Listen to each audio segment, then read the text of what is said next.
This is Just a Few Questions. Just a Few Questions from Chicago. I'm your host, Marc Sims, and I have Marcia Logan on the line. Marcia Logan is from Philadelphia, Pennsylvania. Hi, Marcia. Hey, Mark, how you doing? It's going. I think I'm ready to see a psychiatrist. This COVID-19 coronavirus thing is, I think it's getting to me, but I really probably don't know it, and I need to probably seek help to help me out. I how about how understand. about how about you? Are you going nuts? I just hate to hear the phrase new normal. It just bothers the heck out of me. And it bothers the heck out of me that I didn't appreciate our old normal for as long as we had it because I miss it. Even though I used to complain about it all of the time, whatever it is, It's a time, the was. coronavirus is a time where people are reevaluating things and, their lives and lives. The world in general is because a crisis is always a good time to do something new, to start something new. It Well, really the is. crisis, a crisis, see, and that's the problem with America. The only time that we move forward or decide to do something is in crisis mode. And that's dysfunctional. Why couldn't you do this before this? Why is it You, always like you know what I hate? That they turn these regular people into heroes. Why couldn't you respect doctors and nurses and whoever else you're referring to as heroes now when they were just doing what they were doing, which was just as heroic for real? But you can't appreciate them unless we're in crisis mode and unless you label them heroic. oh, And that's all. That's all I game for the think media. that's That's all game. Keep going. It's all game. Keep going. but I think it speaks volumes about how superficial we are. We don't appreciate the regular person who's doing great things for you in their regular capacity until they've been blown out into this superhero status, which doesn't make sense. See, You that's should appreciate a doctor or a nurse, whether you're in crisis or not, just because of what they do and because of the lives they save on a daily basis. But we don't until it's been deemed a crisis no. or That's all they've media. been It's deemed all heroic. media. They're trying to manufacture consent. It's all a big game they're playing. And so And they're doing it well. and they've always And done it we well. and we follow like sheep well. Oh, very well. And I say it because let's say you are a frontline worker, you're a cashier, you're a delivery person, and you're still out there among the coronavirus delivering and cashiering. Well, why don't you pay these people, and I'm one of them, a A living, better salary, like a living wage, a livable wage, or right? or a universal basic income with their salary, and Yep. universal health care like Medicare for all, a decent wage, a UBI if needed or when Yep. needed, or maybe we all need it. We're getting some of that UBI now.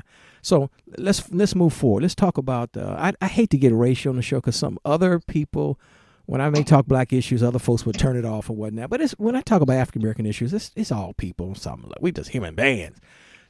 Are we using this crisis to make life for regular working class or lower class African Americans like us? Are we trying to make things better? We gonna have when this coronavirus over, we still gonna have crime and pitifulness and all this drama we have now. Is it gonna get better, Marcia Logan? No, it's not because we only operate better in crisis mode. Once the crisis is over, so too is our humanity. It's like I don't have to be nice to you anymore. You know, we're no longer in a crisis. Well, So I'm gonna I go mean back to like this, my like if we have a health, I've been through this. We all been through. You have a health crisis, and you say, "I'm going to lose the weight. right. I'm going to live better. I'm I'm going to going to live do better," a and of little course, then you go back to your old habits. But so what exactly. we still, what we all, well, there's always more than one crisis. Are we going to use this? In fact, Marcia Logan, what are the leaders? Because I'm getting older. I'm in my late 50s. Who are these younger people who are the leaders of African Americans? These woke leaders. Who are these people, and what are they doing? We have no leaders. We have what do you call them? Social justice warriors? What? I wouldn't even call them that. YouTube stars? I'd Podcast hosts call like me? yeah, I'd call them money makers. For the whatever the latest greatest fad is, and fads of the day now are fads of social Oh, issues. you're not down with the ADOS? Let's get our reparations groups. Oh God. You know why we will never come together because we can't even decide who we are. And I mean now now it's not enough to be from the continent at some point. Now you've got to be a specialized group of Africans from the continent. Now you got to be Africans who are descendants of enslaved and well, No, I'm not against it. I'm just saying. You know what I'm saying? but my thing is, we use so much. I know. We have so many categories. We will categorize ourselves out of existence, because as soon as you start categorizing black folks, then there's going to be some people who don't want to give you the reparations anyway. They say, well, if you were ADOS and you were born prior to, you didn't make the cutoff. Sorry. Or if you were ADOS and you can prove that your people were from Gory Island, oh, you can't. I'm sorry. Oh, if you were ADOS and you really, do you have any proof that your people came on the good ship Jesus? Or if you hit on Plymouth Rock at a certain time? I mean, it's just so many ways now to be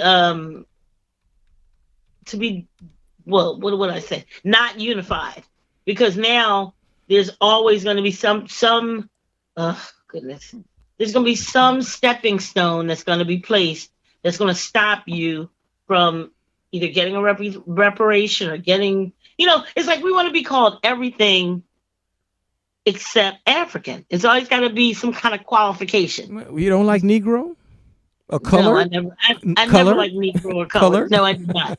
No, colored I think of crayons when I think of colored, and colored still. It's weird because there are people. I lived in South Carolina not too long ago, and I was referred to as colored post 20th century, and he had no clue why I should not be called colored. He had no clue why I would get offended, and it's. Yeah, the names can we change. We allow everyone to define who we are. And because we don't have any standards of definition, we fall for everything. Yeah. And we stay stuck in these, I call them ideological trenches that are set just for us.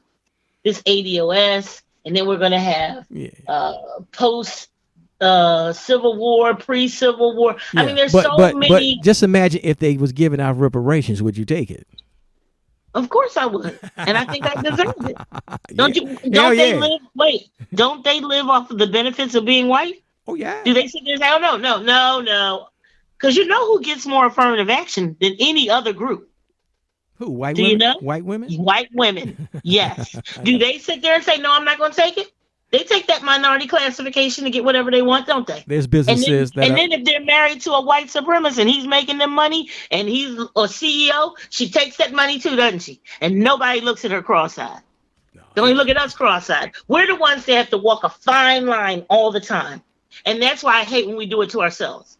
Now we're ADOS I understand all of that. It's just like Eugene Robinson, I think from the Washington Post, he wrote a book years ago called Disintegration, the splitting of Black America. And because, we were segregated, and then when that broke up, we just ran away from each other. And sometimes it's just run a couple of blocks, you know what I'm saying? Because, let's face it, I always tell people I've never really been fully comfortable around most black people. And I've never been fully comfortable in the dominant society, which has hurt my earnings, my lifetime earnings for not playing the game. But all black folks had that problem, because let's face it, because if you're upper class and kind of bougie, do you really want to deal with your lower class relatives or who you perceive as lower class? No, not that you better. It's just like, you get, like I always tell people. Backtrack. See, I think this is one of the problems that black people have. There are people who consider themselves chosen, God's chosen. And they don't have a problem saying it. They don't have a problem embracing it. Watch out now. Stop it. They don't have a problem telling you it. Right. The only group that has a problem embracing anything that they consider as positive because of, I don't know, brainwashing or something. Black folks can never, ever call themselves anything positive for fear of being positive, I guess. I don't know. I've never understood that. Why can't you be better than somebody who will take the time to knock somebody in the head? Why can't you be better than that person? I understand. I was using a brief analogy. Like if you used to go... But no, seriously. I there agree. Are people who have a real issue. Like, well, I don't judge. Why can't you judge? Nobody's talking about anybody's eternal soul. A judgment is a choice. See, we got all these little blocks. I can't judge. I can't be better. I can't... Listen, I'm not hating. What? I'm just saying, if you're used to going to the Motel 6 and you're lucky enough to start going to the Ritz-Carlton, it's hard to go back and stay at the Motel 6. I mean, and there's nothing bad about the Motel 6. It's just you at a certain level. we pass down a legacy of race-wide inferiorities. Look at Mother's Day. Do you believe during this Mother's Day, during this virus, when no one has money, we still had mothers guilting their children into buying them things? That's some personal. We passed down legacies of poverty, ignorance and stupidity. Ignorance and stupidity. Right, but yet, well, man, I get mine. You got to get his. What? You should be passing down legacies of wealth to your children. I know some parents. Look, they get them reverse mortgages and say, look, them kids can get it on their own. Knowing how they struggled to get that house, knowing how hard it is for Black folks to get any assets, why would you not pass that down? Why would you give it back to the bank? And all you're doing is helping ensure that your descendants stay poor. Keep buying your mom's stuff during a crisis. They have no money. So you think some, and not just African Americans, but I'm going to say African Americans, the so-called ADOS. Some of us who have gotten this money from the government, some people don't need this stimulus check. They really don't. They still working. People who really didn't need the stimulus check, who got the stimulus check, do you think they're spending that money wisely? No. Nope. How can you spend wisely during a crisis? What is a wise purchase during a crisis? No, I say that I'm going back to ADOS and reparations, because if they gave us all $1 million tomorrow, we're going to blow it. Our minds are not right. We're going to give it all back. We'll give it all back. Our minds are not right. Right. My mind ain't right either. I spend it too. We're taught that the white man's ice is colder. It is. We're taught that God is a big white man. He is. Looking down on you. And so if your God is a big white man, and you're not white, what does that make you? You're not making any friends. An inferior being. You're not making any friends, Marcia Logan. What? I'm telling the truth. The truth is not friendly. Of course I'm not. You're gonna bust all these what is the word? You're gonna bust all the illusions that people live under. You know?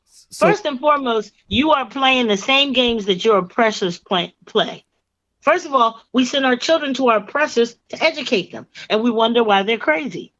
And we play the same games. We don't believe in the white man this and the white man that, but we will take success and judge our children by that success that the white man defines.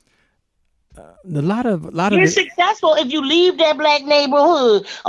Leave that Black. I heard people refer to learning their own history as, don't be talking to me about that Black S. That Black S. I know. But you'll every holiday you get, you barbecuing for the 4th of July. You barbecuing for this. You standing in long lines for Mother's Day. Come on. All these legacies of confusion, legacies of poverty, legacies of debt, and you want to know why your children have nothing. Because you have nothing to pass down to them. Half these people who got their children to buy them stuff don't own a home to leave them. So what you going to leave that child for all them gifts that they couldn't afford to give you when they were struggling to work? Marcia Logan, we got 1 minute left. Do you know, we know how this, the apple don't fall far from the tree, and most of us ain't really going beyond our comfort level. How are we supposed to know stuff? You know what I'm saying? Exactly. Because, we've been conned into learning that growth is painful. And that's not true. It doesn't have to be. But if you're conned and growth is painful, the white man's ice is colder, you ain't nothing, your God is this big old white man staring down, looking at you, judging you with his blue eyes. Okay, we've been down that road. Okay, we got to stop. It's been a pleasure. I may have you back next week. Somebody's going to listen to this. You can back anytime you'd like. We got to talk about Philadelphia and blah, blah, blah, blah, blah. It's been a pleasure, and hopefully your friends hopefully people enjoy what you say. Although they did disagree with it, hopefully they enjoyed it. And those who agree with you, I hope they enjoyed it too. My daddy always said if two people always agree, one of them is unnecessary.